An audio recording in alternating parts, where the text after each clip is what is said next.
Muito bem, meus amigos, hoje nós vamos falar sobre um dos gráficos mais importantes que vocês têm que estar acompanhando para entender um pouquinho como é que está funcionando a dinâmica da economia mundial e os ciclos do mercado, coisa que o Urich fala bastante. Vamos conversar sobre isso? Vamos lá? Meu nome é Alexandre Volvax, também conhecido como Stomer, opero no mercado desde 1998. Eu quero conversar com vocês hoje sobre um gráfico que é muito importante, que grande parte das pessoas simplesmente ignoram ele e passam batido em relação a este gráfico em si. Mas antes eu quero fazer uma citação que talvez ajude as pessoas a entenderem o que eu vou estar falando. Todas as atividades humanas geram cansaço. Nenhum ser humano é capaz de dar uma boa explicação sobre isso. Mas os olhos nunca se saciam de ver, nem os ouvidos de escutar. O que foi, voltará a ser. O que aconteceu, ocorrerá de novo. O que foi feito, se fará outra vez. Não existe nada de novo debaixo do sol. Será que há algo do qual se possa dizer vê? De fato, isso é absolutamente inédito? Não. Já existiu em épocas anteriores à nossa. Essa citação que eu estou dizendo é do Eclesiastes. Eclesiastes 1. E ali ele lembra aos seres humanos de que a história ela é produzida da repetição de eventos que já aconteceram no passado. Não é isso que nós, que usamos gráficos, tanto observamos padrões que se repetem de tempos em tempos, movimentações que se repetem de tempos em tempos. Exatamente isso. Então, todos os grandes fundos de mercado, em todos os grandes fundos do mercado, existe uma característica. Sabe qual é a característica? Medo, pânico. Em todos os grandes fundos de mercado, as notícias eram as piores possíveis, o pânico estava instalado, a dor estava no seu auge, estava todo mundo achando que o mundo ia acabar, que não tinha mais saída, que ia ser uma quebradeira gigantesca, que todo mundo ia falir e que era o final dos tempos. Seja qual seja o motivo. Se foi subprime, se foi pandemia, se foi crise do petróleo, sempre o mercado produz estes fundos maiores em cima de notícias apavorantes. Isso é histórico. Então, já deixo um aviso. Toda vez que vocês abrirem os jornais e vocês virem milhares de analistas dizendo que acabou o mundo, e vocês virem várias notícias dizendo que é crash, que vai quebrar tudo, que é quebradeira, que acabou, é fundo. E quando vocês abrirem os jornais e verem as pessoas dizendo bolsa foi o melhor investimento do ano, alta infinita, vamos para 300 mil pontos, vamos para 150 mil pontos, agora as coisas são maravilhosas, está tudo resolvido, está tudo dominado, Brasil é o país da vez. Toda vez que vocês olharem isso, é topo. O que passou vai acontecer de novo. Isso já aconteceu no passado, volta a acontecer e vai acontecer de novo infinitas vezes. Por quê? Porque os grandes fundos e as grandes instituições, eles precisam que vocês estejam com medo para que eles possam comprar as ações de vocês barato. E eles precisam que vocês estejam eufóricos e gananciosos para que eles entubem vocês com as ações que eles querem sair. Então a gente tem que entender a dinâmica do mercado usando a imprensa e usando a mídia e usando toda a máquina para causar o terror e, ao mesmo tempo, para causar euforia. Eles têm que chamar comprador e eles têm que chamar vendedor. Então sejam espertos. Não se conduzam por notícias de imprensa leiga ou mesmo por analistas. Desenvolvam um raciocínio crítico, pensem de forma independente e comecem a olhar as coisas de uma maneira completamente imparcial, não apaixonada, ou seja, desapaixonada, neutra. Se você olhar para algo de uma maneira apaixonada, você perde a capacidade de ser imparcial. Se eu sou apaixonado pelo Grêmio, como é que eu vou ver defeito no Grêmio? Se eu sou apaixonado por uma mulher, como é que eu vou ver defeito nela? Eu não consigo ver defeito naquilo pelo qual estou apaixonado. Então não sejam apaixonados no mercado. Se vocês forem apaixonados no mercado, vocês serão traídos por ele. Vamos olhar o gráfico mais importante que a gente tem que entender, que é este gráfico que está aqui. Este gráfico que os senhores estão olhando, ele é o gráfico do Brent. Ele é o gráfico do petróleo. E por que o gráfico do petróleo, Stormer, é um gráfico importante para a nossa vida? Eu não estou nem falando para os nossos investimentos, mas para a nossa vida. Para a vida inteira. Do planeta Terra como um todo.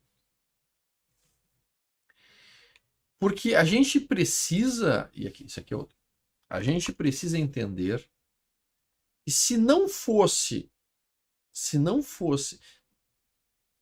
deixa eu refrasear.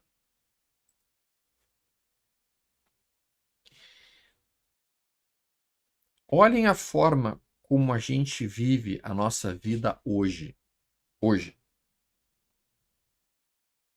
Olhem essa cidade que está aqui atrás de mim. Ouçam os carros andando ali embaixo, aviões, carros, eletricidade, o calor aqui do ambiente. Não estou passando frio graças ao cenário que existe aqui em volta de mim. Ok? Voltem 130 anos atrás. Início do século passado. 1900.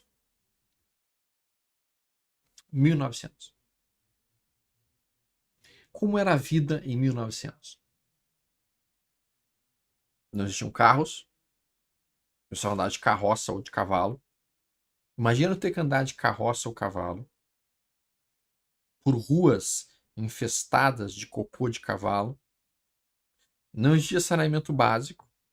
As pessoas jogavam suas fezes pela janela das suas casas. Aquelas vielas que a gente vê na Europa, que são lindas, que são charmosas. Bom, aquelas vielas, antigamente, elas eram cheias de xixi e cocô das pessoas que jogavam pela janela porque não existia saneamento básico. Isso em 1900, pessoal. Quando chovia, era lama para tudo que é lado. Eu tinha que caminhar no meio da lama. As pessoas viviam com menos de $1 por mês. É isso que elas ganhavam. $1 por mês. A quantidade de comida era absurdamente rara. A quantidade da população passando fome, literalmente comendo um pão por dia ou uma batata por dia, era gigantesca. Não havia eletricidade.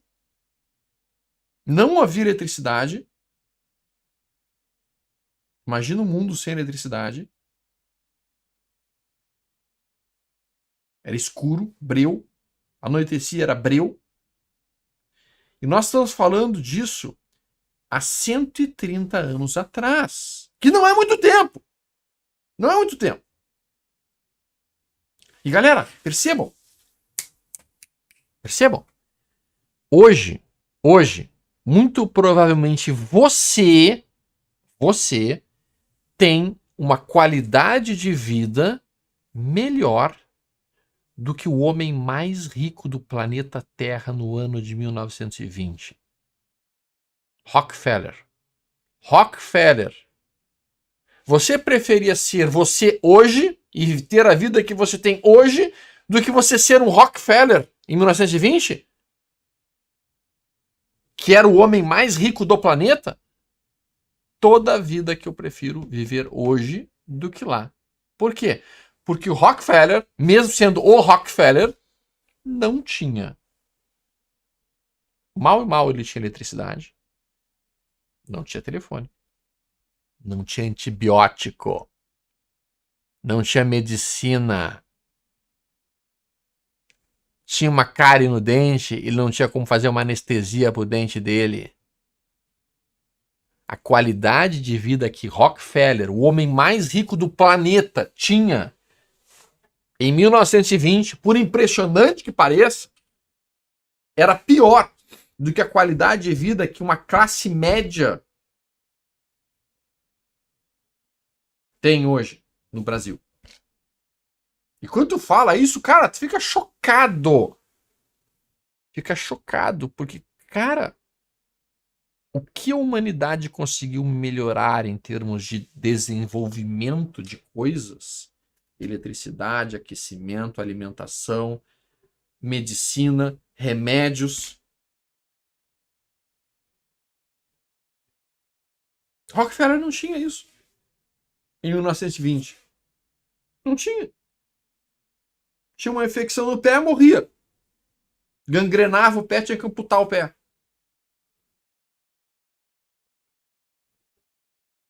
Só que todo este desenvolvimento que nós observamos tecnológico do planeta, ele tem uma causa. Ele tem uma causa específica. Vocês sabem o que produziu essas centenas de descobertas tecnológicas nos últimos 100 anos? O que propiciou isso? E o que permitiu isso? E o que permitiu a evolução do ser humano nos últimos 100 anos? Energia barata. Energia a um preço ridiculamente barato. Petróleo. A descoberta do petróleo, a descoberta de simplesmente escavocar um deserto e com menos de $5 você encontrar um barril de petróleo e com este barril de petróleo você produzir transporte, aquecimento, luz, energia, máquinas, vapor, máquina.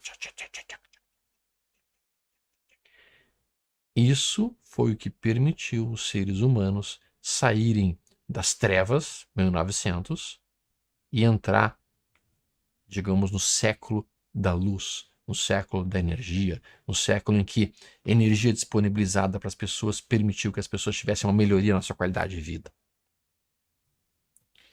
Então, o petróleo tem, na história da humanidade, uma relevância absurda. Plástico, que é algo extremamente nobre e importante, e o uso do combustível fóssil foi o que nos tirou da míngua, podemos por assim dizer. E quando a gente fala sobre isso, este momento que nós estamos vivenciando, porque foi o petróleo que permitiu realmente a Revolução Industrial, e a Revolução Industrial que permitiu realmente gerar as riquezas, e essa geração de riquezas permitiu que a qualidade da vida dos seres humanos melhorasse, dos seres humanos como um todo. E sim, a qualidade de vida dos seres humanos melhorou violentamente nos últimos 100 anos. Não existe nem como questionar isso. Quem questionar isso vai estar questionando números que são inquestionáveis. Tem um site aqui que vale muito a pena vocês darem uma olhada. Esse site aqui, o Gapminder. Esse Gapminder é um site formado de informações estatísticas, criado com informações estatísticas, e que tem uns gráficos muito interessantes aqui. Gráficos que as pessoas não percebem muito. Mas olha só que interessante, ó. Esse gráfico de cara é um gráfico que mostra, por exemplo, aqui é a expectativa média de vida com a receita das pessoas.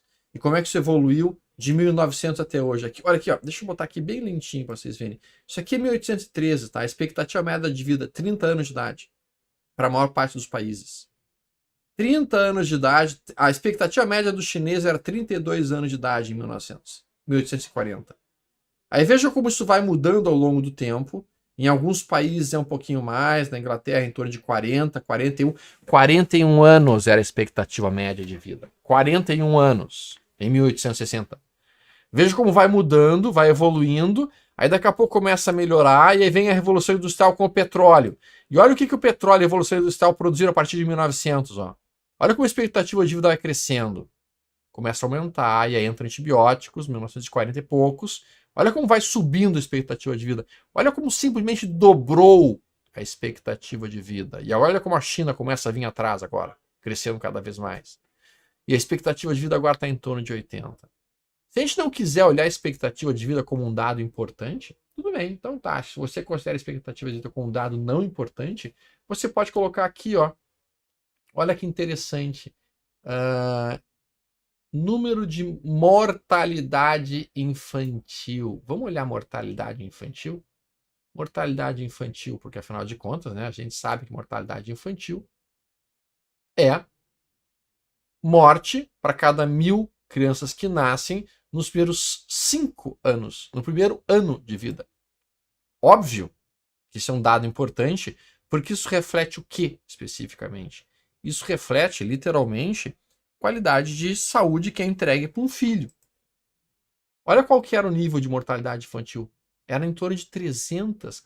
300 crianças a cada 1000 morriam no primeiro ano de vida. Em 1800. 300. Um terço quase. Veja como à medida que vai passando 1900, isso vai reduzindo, vai para 80, vai caindo mais, vai para 40, depois vai para 20, nos Estados Unidos chega aqui em 8, olha como na Itália, no Japão está em 2 crianças a cada 1000 morrem hoje, no Japão. E aqui, Singapura, 2,1, e aqui, Luxemburgo, 1,5. Estados Unidos, 5,6. Onde está o Brasil aqui? O Brasil está em algum desses cantos aqui. Vamos procurar o Brasil. Uma dessas bolinhas aqui. Aqui, Brasil. 14,6 é a mortalidade do Brasil. Isso vem do quê? Isso vem realmente de uma melhor distribuição, sem dúvida alguma, de saúde. Isso vem do quê? Isso vem de uma energia barata, isso vem da possibilidade de transportar remédios rapidamente, isso vem da possibilidade de produzir remédios rapidamente, isso vem da possibilidade de fazer uma série de coisas que sem o transporte, sem o petróleo, sem as coisas, nós não tínhamos como fazer. Sem energia, tu não consegue gerar saúde. Tu não consegue gerar nem sequer comida sem energia. Então, quando tu tem um trator, esse trator permite produzir mais na tua fazenda. Essa fazenda gera mais comida. As pessoas têm mais comida, ficam menos doentes. Então, quando a gente olha este gráfico, que é o gráfico do Brent, petróleo, nós temos que entender que esse gráfico representa a evolução do ciclo econômico. Porque quando a energia fica cara, a humanidade para de crescer no seu ritmo de evolução e desenvolvimento. Energia cara lentifica os processos de melhoria da qualidade de vida dos seres humanos. Energia cara causa recessão, causa estagnação econômica, causa dor de crescimento na humanidade. Então, quando a gente olha o petróleo chegando neste nível, que é $140, que é o topo histórico dele, que foi observado lá em junho de 2008, isso é preocupante. Isso é absurdamente preocupante. Por quê? Porque com o petróleo caro, Transportar as coisas fica caro. Transportar a comida da fazenda até o supermercado e do supermercado até a sua casa fica mais caro. Produzir os remédios ficam mais caros. Tudo se torna mais caro. A inflação explode. E isso causa o quê? Causa desaquecimento econômico. E o desaquecimento econômico leva à miséria, pobreza. Entendendo isso e olhando isso dessa maneira, a gente consegue ver que durante essa fase, que foi basicamente esse movimento daqui até aqui, o petróleo se valorizou 790% em 351 dias. 790% em 350 dias. Quando a gente pega a movimentação daqui, fundo da pandemia, até o momento atual, nós temos uma subida de 360%. 770%, perdão. Então, daqui até aqui, 760%. Daqui até aqui, 758%. É a mesma amplitude de movimento. É a mesma amplitude de movimento percentual. Em 1/3 do tempo. Mais rápido, muito mais rápido. Usualmente falando, se a história repetir um movimento que ela fez, no passado, nós teríamos, após esse forte movimento que vocês estão olhando aqui, de alta, nós teríamos um recuo importante. Qual foi o tamanho dos recuos que o petróleo costuma fazer? Veja que o tamanho dessa queda daqui até aqui foi uma queda de 60%. Veja que o tamanho da queda que veio daqui até aqui, 48%. Essa queda aqui, 75% de queda. E essa queda daqui até aqui, 75% de queda. E essa queda que vem daqui até aqui, 78% de queda. Vejam que essas quedas, elas acontecem em ritmos bastante interessantes. A distância que vem daqui no tempo até aqui foi de quantos dias? 318 dias. A distância que a gente tem daqui até essa outra queda mais aguda foi de 286 dias. E a distância que nós temos daqui até o momento atual é bem mais curta. É uma distância de 120 dias. Então o ciclo ficou mais rápido, sim. Ainda assim, olhando essa movimentação de alta de 760% para essa movimentação de alta de 760%, e entendendo que a gente está cutucando este topo, que é o topo histórico do petróleo, não me surpreenderia se a gente tivesse um ciclo de recuo bem importante no petróleo, trazendo o petróleo. Muito obrigado, dona Energia. Trazendo a senhora uma santa. A senhora consegue fazer um café, dona Energia, por favor? Lhe agradeço muito. Muito obrigado. Então, não me surpreenderia que acontecesse esse recuo. E eu estou muito atento à possibilidade de um duplo topo dentro do petróleo. E para mim seria perfeito, um sinal perfeito, inclusive, de uma operação short no petróleo, se a gente viesse a romper esse topo em uma determinada semana. Então a gente vem e rompe o topo. Perdão. A gente vem e a gente rompe. Opa! A gente rompe esse topo. Para mim seria perfeito se isso acontecesse. E na semana seguinte a gente perdesse essa mínima, formando um trap. E daí sim, seria o sinal forte de venda que eu poderia estar trabalhando dentro do petróleo. Notem, como mencionei, muito obrigado, Nadir. A gente vive hoje um momento... Eu tomo esse café, sem açúcar. A gente vive hoje um momento muito complicado da existência humana, porque a gente está tentando mudar a nossa matriz energética. E quando tu fala em mudar a matriz energética, está falando em produzir o quê? Produzir alguma fonte de energia tão barata quanto o petróleo. uma fonte de energia tão barata quanto o petróleo. No início, o petróleo era muito baratíssimo produzir um barril de petróleo. $5 para produzir um barril de petróleo. Hoje está ficando mais caro. Por quê? Porque as reservas estão diminuindo, as reservas de petróleo diminuem no mundo. A gente tem petróleo, as reservas de petróleo atuais, elas duram, pelo que está projetado, até mais ou menos o ano de 2050. Depois de 2050, da onde que nós vamos tirar nossa energia? Depois de 2050, da onde é que vai se produzir o plástico? Depois de 2050, o que vai acontecer? Com o ritmo de crescimento do ser humano, crescimento tecnológico e mesmo humanitário, se a energia se tornar absurdamente cara. Ah, mas as hidrelétricas, muito caro. Ah, mas e a energia eólica? Muito cara. A energia eólica hoje continua sendo uma energia muito cara. E a energia solar, Alexandre? Muito cara ainda. Eles estão desenvolvendo novas placas, eles estão desenvolvendo novas formas de capturar a energia do sol, mas isso ainda é muito caro e requer o quê? Minerais específicos. E por isso que muitas pessoas adquirem a ideia de fazer investimentos em mineradoras, porque essas mineradoras que trabalham com lítio e com outros minerais mais raros podem ser um grande boom quando acontecer realmente a necessidade de uma virada de chave para esses produtos e para essas placas solares, entre aspas.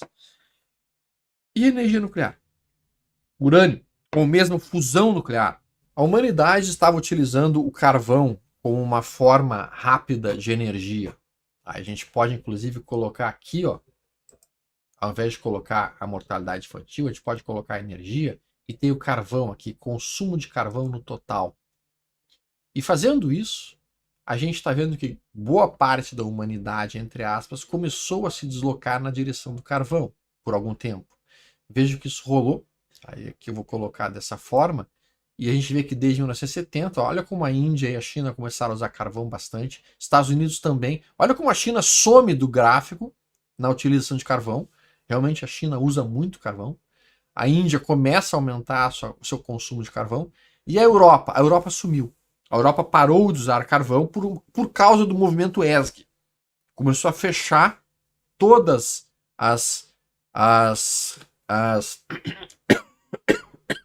perdão, começou a fechar tudo que era movido a carvão para a produção de energia elétrica, começou a diminuir e começou a usar diesel, começou a usar gás. E isso tornou a Europa bastante dependente da Rússia. A gente está vendo que eles estão pagando preço por isso agora. Estados Unidos, se a gente for olhar nos últimos anos, ó, veja como ele vinha subindo aqui o uso do carvão, e de uma hora para outra ele começa a reduzir. Veja como começou a cair?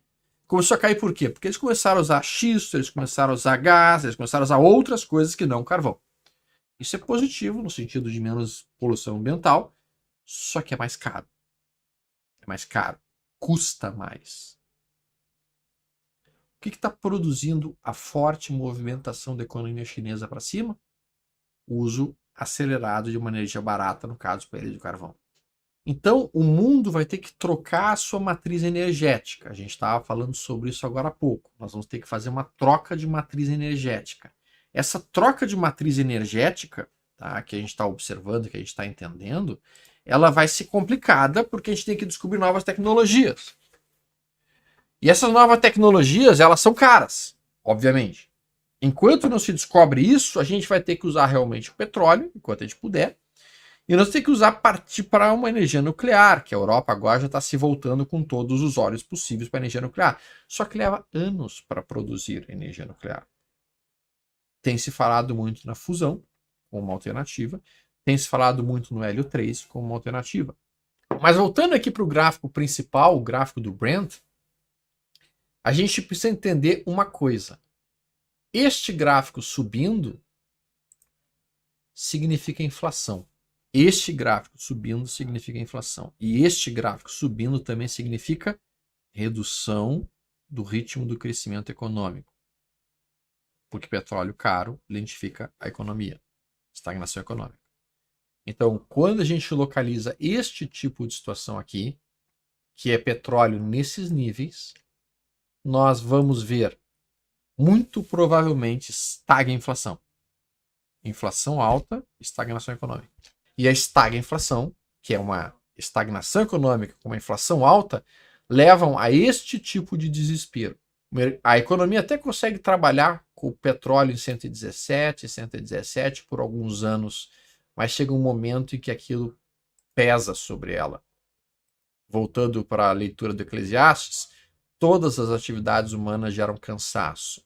E operar com petróleo a 117 dólares gera um cansaço para a economia, um cansaço para os seres humanos, um cansaço para aquilo que está sendo feito. Então, eu costumo sempre olhar muito bem o petróleo, porque eu quero entender o que está acontecendo e porque eu quero entender se eu estou dentro de um ciclo expansionista ou de um ciclo retracionista econômico. Quando eu estou com o petróleo aqui embaixo, muito provavelmente minha economia vai dar uma boa bombada. Quando eu estou com o petróleo aqui embaixo, a economia fica fácil.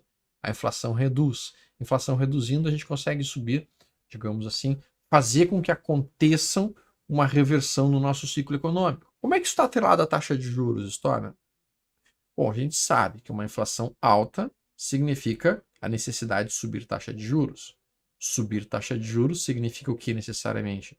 Significa que o dinheiro sai da economia real e vai para financeiro. E aí tem essa estagnação econômica. Bom, se tu tem um petróleo caindo, tu vai ter cada vez uma inflação mais acessível, uma inflação cada vez mais fraca. Isso significa que automaticamente, como a inflação está baixa, você não precisa deixar a sua taxa de juros tão alta. Não deixando uma taxa de juros tão alta, tu consegue diminuir sua taxa de juros. Diminuindo sua taxa de juros, tu promove crescimento econômico. Tu promove crescimento econômico, tu promove empregos, tu promove desenvolvimento. Por quê? Porque energia barata é a economia que vai ficar pujante. Então, quando a gente está com o petróleo aqui embaixo, a gente tem que ficar feliz. A economia vai ficar pujante. Quando a gente está com o petróleo aqui em cima, a gente tem que ficar tenso, preocupado. Está difícil fazer as coisas girarem numa economia assim. Conseguiram capturar essa ideia? O grande desafio do ser humano para as próximas décadas é descobrir uma fonte de energia tão barata quanto o petróleo e, de preferência, não agressiva para o meio ambiente. Nós não cogitamos aqui os aspectos do meio ambiente, não falamos sobre isso, tá? Não falamos sobre isso nesse momento. Não é o ponto da nossa conversa de hoje. Sim, o ideal é que a gente descubra uma fonte de energia que não seja tão agressiva contra o meio ambiente em si. Até o momento, aparentemente, a fonte de energia vai ser a fonte nuclear, que não é tão agressiva contra o meio ambiente.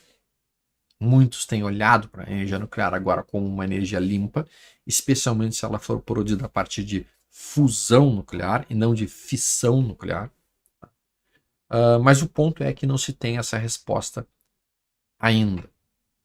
Mas sem dúvida alguma, se nós conseguirmos manter o ritmo atual de desenvolvimento tecnológico, essa resposta deve chegar em breve. E daí, nós temos que ficar muito atentos. Por que nós devemos ficar muito atentos? Porque imaginem vocês, que em um determinado momento, daqui a uns 3 ou 4 anos, um certo cientista lá descubra uma forma de fazer uma fusão nuclear e produza uma energia elétrica extremamente barata e limpa, porque a fusão produz quando tu faz a fusão, tu consegue pegar 2 meios que seriam teoricamente radioativos e transformar em algo que nem sequer é mais radioativo. E isso sendo barato. O que acontece com todas as empresas do setor elétrico? O que acontece com todas as empresas do setor elétrico? Isso muda radicalmente as coisas para o setor elétrico. Imagina uma energia elétrica que seja baratíssima de ser produzida e limpa. O que acontece com o lucro de todas as empresas elétricas? Com os dividendos? Os próximos anos serão anos desafiadores no sentido de investimentos. Por quê? Porque as coisas vão mudar numa velocidade muito rápida. E a gente tem que estar ligado a isso. Tem que estar muito atento a isso. muito, muito atento a isso. Exemplo, estacionamento. Estacionamentos eram um ótimo investimento aqui no Porto Alegre. Até alguns anos atrás, o sonho de consumo de qualquer pessoa era ter um estacionamento no centro de Porto Alegre, porque era uma mina de ouro. Hoje, a gente passa por esses estacionamentos e eles estão todos colocados à venda lá no centro. Ninguém mais quer ter aquilo, porque ninguém mais vai de carro para o centro. Eles vão de Uber. Ou, quando os carros forem autônomos, quando os carros se autodirigirem, eles não vão mais estacionar. Então, o estacionamento se tornou um péssimo investimento de uma hora para outra. Então, galera, as descobertas tecnológicas, elas rompem paradigmas de investimento. Elas rompem e destroem empresas e criam novas empresas. E a gente tem que estar ligado a isso, olhando isso com muita atenção, vendo isso com muita calma. Por quê? Porque vão ser dinâmicas novas que vão acontecer, mas que vão respeitar o comportamento humano que acontecia no passado. E aquilo que o Eclesiastes quer dizer com não há nada de novo debaixo do sol. O ser humano continua se comportando como ser humano. Ganância, medo, euforia, pânico, dor, fuga da dor, conforto, melhorar as condições de vida. É isso que o ser humano continua procurando na sua existência. Pode ser de uma maneira diferente, pode ser de uma forma diferente, pode ser usando outro tipo de energia, mas a gente tem que estar ligado em relação a isso. Por isso que eu olho para o petróleo agora a $140 e, sem dúvida alguma, eu fico atento à possibilidade que ele produza algum movimento de tentativa de rompimento de topo para depois perda e voltar para um nível mais aceitável para a economia mundial, que seria em torno dos $40. Petróleo a $40, a economia mundial anda. Petróleo a 130, $140, a economia mundial não anda. Espero que esse vídeo tenha sido útil para os amigos, tenha trazido algumas ideias, algumas formas diferentes de olhar o mercado, porque todas as empresas da indústria americana são afetadas pelo preço do petróleo. O resultado de todas elas é afetado pelo preço do petróleo. Portanto, petróleo subindo, resultado das empresas pioram. Lucro das empresas piora. Petróleo caindo, o lucro das empresas melhora. E isso impacta no ciclo econômico de longo prazo que nós, como investidores, temos que ter sempre em mente. Neste momento, os piores resultados possíveis nas empresas irão aparecer. Porque o petróleo está caríssimo. A logística está dificílima de entregar qualquer coisa em qualquer lugar do planeta. Está caro. E por isso que a gente não pode esperar excelentes resultados das empresas nos próximos semestres. E por isso que a Bolsa como um todo talvez tenha dificuldade de entregar coisas boas nos próximos semestres. Exceto commodities. Fiquem ligados a elas. Um grande abraço, pessoal. Tudo de bom. Não se esqueça de compartilhar esse vídeo com os amigos de vocês, se vocês gostaram. E nós nos vemos no próximo vídeo.